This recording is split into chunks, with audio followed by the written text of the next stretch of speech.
வணக்கம். சற்று முன் கிடைக்கப்பெற்ற மிக முக்கியமான செய்தி ஒன்று வெளியாகி உள்ளது.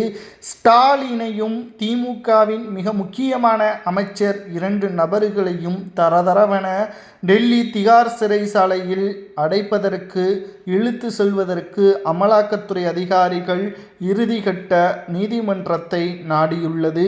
தேர்தல் நடைபெறுவதற்கு இன்னும் 45 நாட்கள் மட்டுமே உள்ள நிலையில் தேர்தல் ஆணையம் தமிழகத்தில் ஏப்ரல் 13ஆம் தேதி தேர்தல் நடைபெறுவதாக தற்பொழுது தகவல்களும் கிடைக்கப்பெற்றுள்ளது. இன்று ஒட்டுமொத்த தமிழகத்திற்கும் கொண்டாட்டமாக ஓபிஎஸ் அவர்கள் திமுகவில் இணைந்தது அவர்களுக்கு மகிழ்ச்சியை ஏற்படுத்தலாம். ஆனால் மறுநாளே ஸ்டாலின் அவர்கள் சிறைக்கு செல்வார் என்று பேசக்கூடிய நிகழ்வுகள் தற்பொழுது தொண்டர்களுக்கு பேரதிர்ச்சியை ஏற்படுத்தியுள்ளது. சரி, எதற்காக ஸ்டாலின் அவர்களை டெல்லிக்கு அழைத்து சென்று விசாரணையை நடத்த வேண்டும்? கிட்டத்தட்ட திமுகவின் ஆட்சியில் 5 ஆண்டுகளில் பல்வேறு வழக்குகள், பல்வேறு முறைகேடுகள், பல்வேறு குற்றச்சாட்டுகள் முன்வைக்கப்பட்டன. ஆனால் சமீபத்தில் அமைச்சர் கே.என். நேரு அவர்களிடம் எஃப்ஐஆர் பதிவு செய்ய வேண்டி 100 பக்கங்கள் கொண்ட கடிதத்தை அமலாக்கத்துறை அதிகாரிகள் தமிழக காவல்துறை அதிகாரிகளுக்கு அனுப்பி வைத்தது. ஆனால் ஸ்டாலின் அவர்களோ இந்த கடிதத்தை ஏற்றுக்கொள்ளக்கூடாது என்று தமிழக காவல்துறைக்கு உத்தரவையும் பிறப்பித்தது.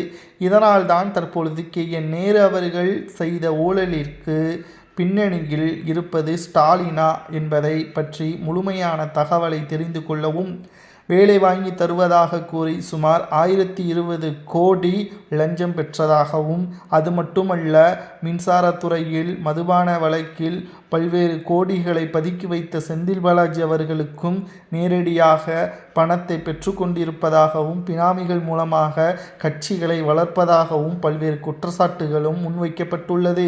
இதனை விசாரணை செய்வதற்காக இன்று மாலைக்குள் டெல்லி காவல்துறை அதிகாரிகள் சென்னையில் போலீஸ் குவிக்கப்பட உள்ளதாகவும், எந்த ஒரு அசம்பாவிதங்களும் நடைபெறாமல் இருப்பதற்காகவும் முன்னெச்சரிக்கையாக தமிழகத்தில் போலீஸ் குவிக்கப்பட உள்ளதாகவும் தகவல்கள் கிடைக்கப்பெற்றுள்ளது. இந்த செய்தி நிச்சயம் திமுகவின் அரசியல் வட்டாரத்திற்கு பேரதிர்ச்சியை ஏற்படுத்தலாம். ஆனால் வேறு வழி கிடையாது.